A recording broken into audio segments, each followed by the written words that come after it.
Um, I want to talk to you about how much money you need to actually invest in a franchise, give you some parameters, and also some parameters around the 4,000 franchises that are available in America. I want to break it all down to make it really easy to understand. So, as you may know, I am a franchise consultant. I work with people around the country to help them find the right franchise for them. So I have been in franchising for almost 20 years. I've owned and operated my own businesses. I've been consulting for 14 years. So it's interesting. The first franchise I owned was a smoothie franchise, which I built into 3 units, sold it, made a lot of money on the exit.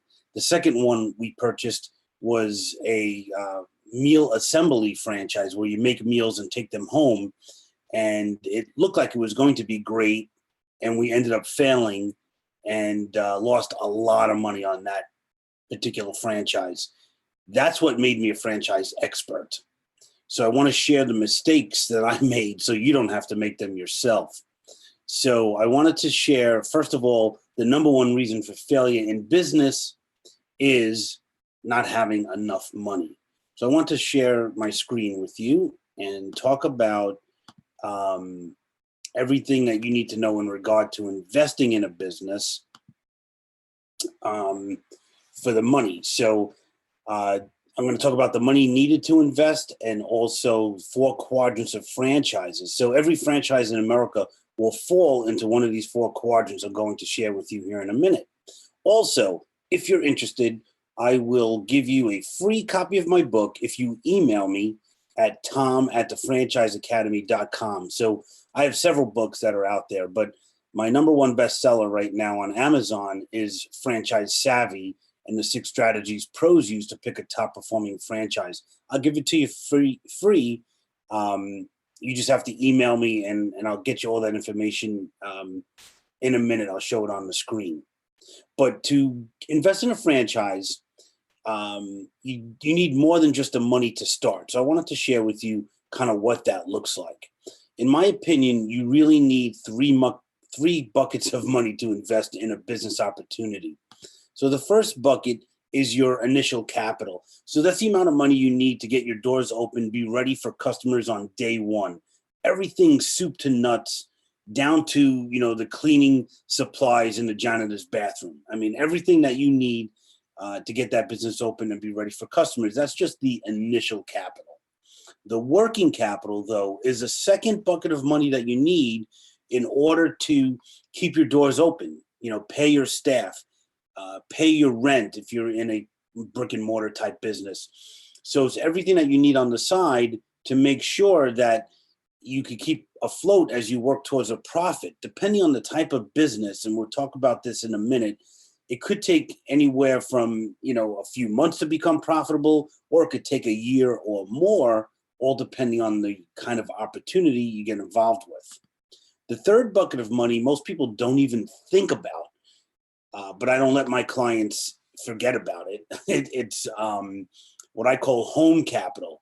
So your home capital is the amount of money you need to pay your bills at home as you're working towards making a profit in your business.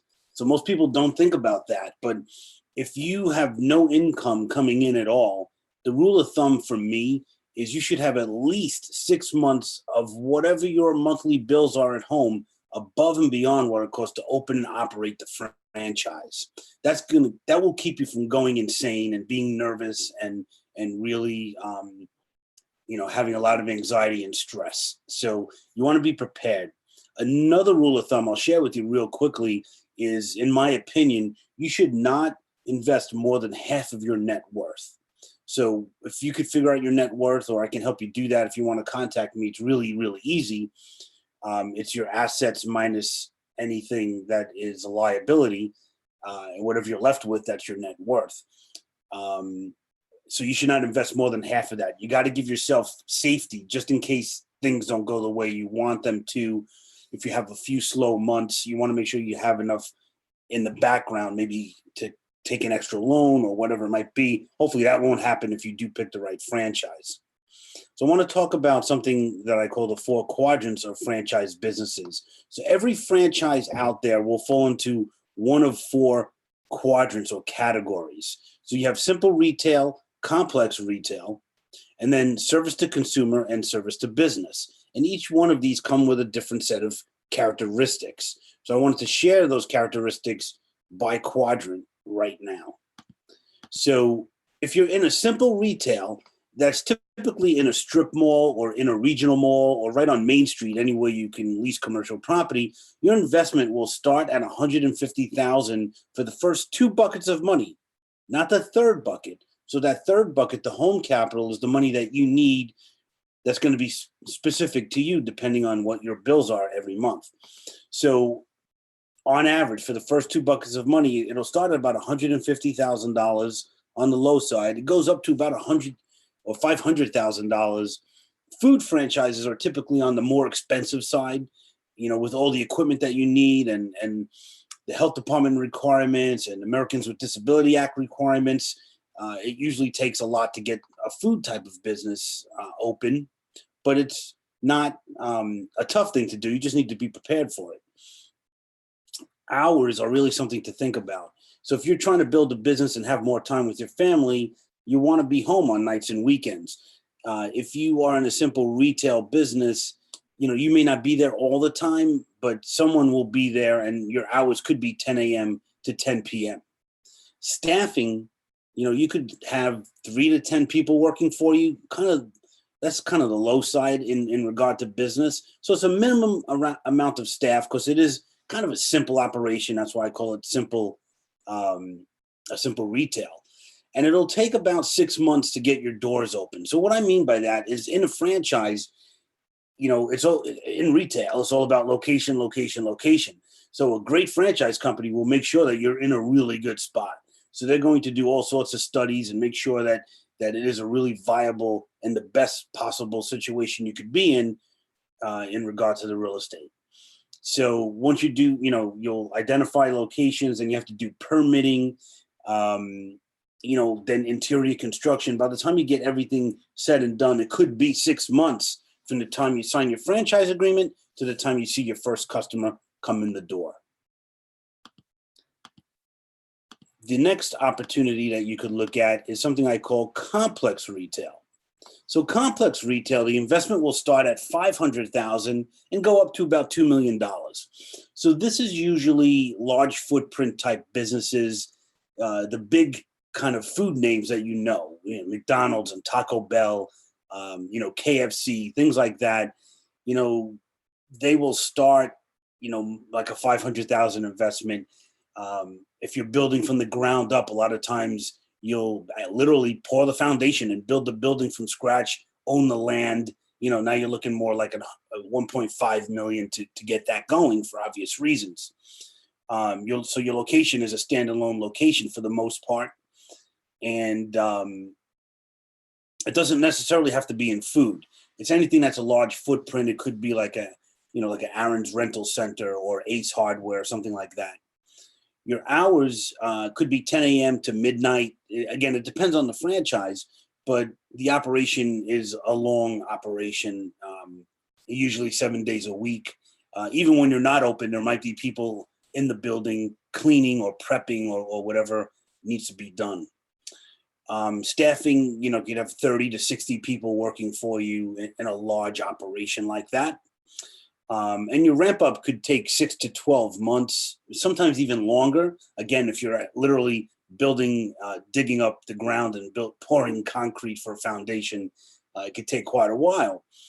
And, it's kind of the larger business conglomerates that will buy these kind of outfits. It's usually not just a single family guy like me that would come and open up a huge, $1.5 million business.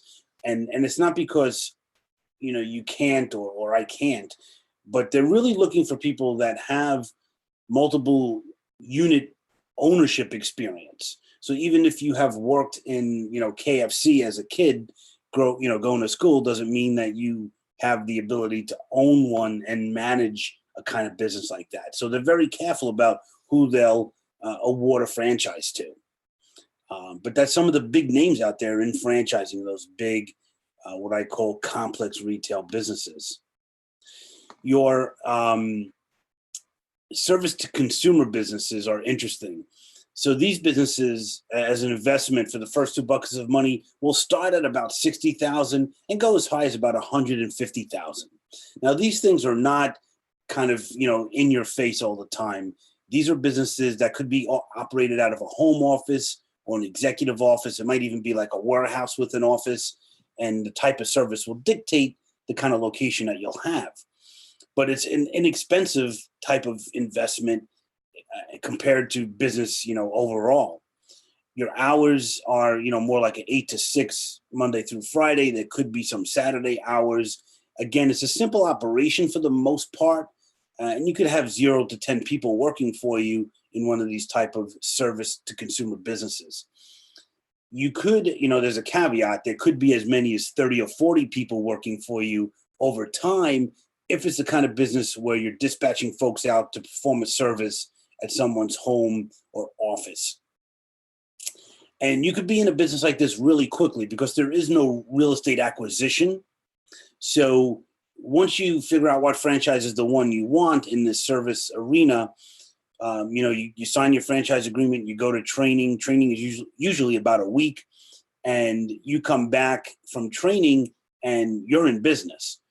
You don't have to worry about renting out stores and leases and all of that kind of stuff. You hit the ground running. So these kind of businesses will ramp up quickly, and they'll get to a profit usually quicker than a larger investment business for obvious reasons. Less overhead means possibly quicker profit, but you have to really investigate each of the franchises individually that you're looking at. And my advice, having done this myself several times and coaching, over 1,500 people over the past, 14 years doing this, never take what anyone says about the franchise for gospel. No matter what I would say to someone about a franchise or what the franchise company says about themselves, take that with a grain of salt, and then you're going to validate it with the franchise owners in the field. They will give you the good, bad, and ugly of what's happening with that franchise. That's where you're going to get your best information. It's the most important thing you could do. Matter of fact, if you are investigating a franchise, you should contact me because I have a little sheet of 39 questions you should ask franchise owners when you do these validation phone calls. So keep that in mind and reach out. No problem. I'd be happy to hear from you. The last quadrant is service to business. So this is kind of a B2B thing where you're servicing other businesses, and the investment is rather low also. Again, 60,000 to 150,000 to get in the business for the most part. Your location could be a home office. It could be an executive office. Again, warehouse with an office. Your hours are, really what I call family friendly hours. Usually it's 9 to 5, Monday through Friday, no nights, no weekends, no holidays, because essentially you're dealing with other business owners during the day. So it kind of makes sense if you're really trying to get more time in your life. Staffing is limited, usually, 0 to 10 people. Again, the service will dictate it. The nice thing about the service businesses in general is that there's no ceiling to how big you could grow the business. Like if you think about something where you're selling a product out of a store, whether it's a sandwich or anything else, if you have a line, out the door and down the block and around the corner, 24 hours a day, 7 days a week, you can only sell so much product. But in a service business, there's really no ceiling. Is if you could get that market penetration, you just add more staff, you get more trucks or, more equipment, whatever you need to service your customers, but really not more than that is needed. So that's interesting when you think about that, just a little bit of an insight that I have gleaned over the years of looking at franchises. So again, in a service business, ramp up is quick. You could be in a business in 45 days. From the time you engage the franchise company. So interesting. So again, the 4 quadrants are pretty clear in my mind. Every franchise will fall into one of these 4 quadrants. The thing to think about is in the top 2 quadrants, when you have retail, you have a store and people come to you. But in the bottom two, in the service businesses, the the staff or you actually go out to the customer. And what that means, what you need to think through in that scenario is that you have to do more marketing because there's no store for someone to just happen upon and walk in and buy something from you. So you have to be out there doing guerrilla marketing. You have to be, heavy on the internet these days. And the franchise companies help with search engine optimization. And one of the advantages to having a franchise is that you have all of that, what I call digital stamina behind you. So you have a large footprint really across the country. So your search engine optimization, or where you place in Google or Bing or Yahoo search, will be a much higher placement because you have all this behind you. And you have to also think about customer acquisition. And this is a personal thing for me. You could look at a business and it could look like the best thing since sliced bread, but are you going to really enjoy the day-to-day operation? And a lot of that has to do with the way you're going to get customers, because there's all different ways you could get a customer. There's cold calling, there's warm calling, strategic alliance building. But if you're more of a wallflower or an introvert, like me, believe it or not, you would want to more likely be in a retail business where customers are coming to you because they know what you have already, as opposed to you trying to go out and solicit customers. So it's just something to think about in regard to your skill set, but also, what you want to be doing with your days. You have the choice. When you're buying a franchise, it's all a choice. So just to kind of bring this all together, I have several books out there available on Amazon. Like I said, my Franchise Savvy book is a #1 bestseller. I have a podcast, the Franchise Academy. Just go to thefranchiseacademy.com. There's probably about 60 shows we have out there. You can listen to franchisors, franchisees, franchise lawyers. We try to bring everybody in to give you a really good picture of what's going on in the franchise world. But if you want a free copy of Franchise Savvy, or for that matter, The Magic of Choosing Uncertainty, which is all about making life choices, I'll give you a copy for free. All you have to do is email me. And so my email is tom@thefranchiseacademy.com. And I offer also a free 15-minute phone call so I could advise you and help you figure out if franchising is even right for you. Franchising is not for everyone. So you really have to understand what it takes, not only financially, but mentally, to make something successful. So I highly encourage you to go to getwithtom.com and you can book a time with me, 15 minutes, no obligation, pick my brain. I've been in this business for 20 years, and franchising has saved my life, and it has helped my life and my family. Prior to being in franchising, I used to be a subway conductor. And so in New York City subway, I went from a subway conductor into franchising. So if I can do it with, limited funds and limited education, if I can do it, you could do it too. So reach out, have a phone call with me, check out the websites that I have listed here.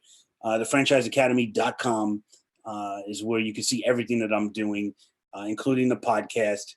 Feel free to, again, email me for a book. Put in the subject line, free book, and email me at tom@thefranchiseacademy.com. And don't forget to give me your street address, because I'm sending you a real book. I'm not sending you a download. This is a real book I'm going to send you. Something you could hold in your hands and then share with your friends as well. So again, my name is Tom Scarda. Feel free to reach out. And I hope that this little webinar helped you out a little bit. So thank you very much for listening, and we'll talk again soon. Thanks.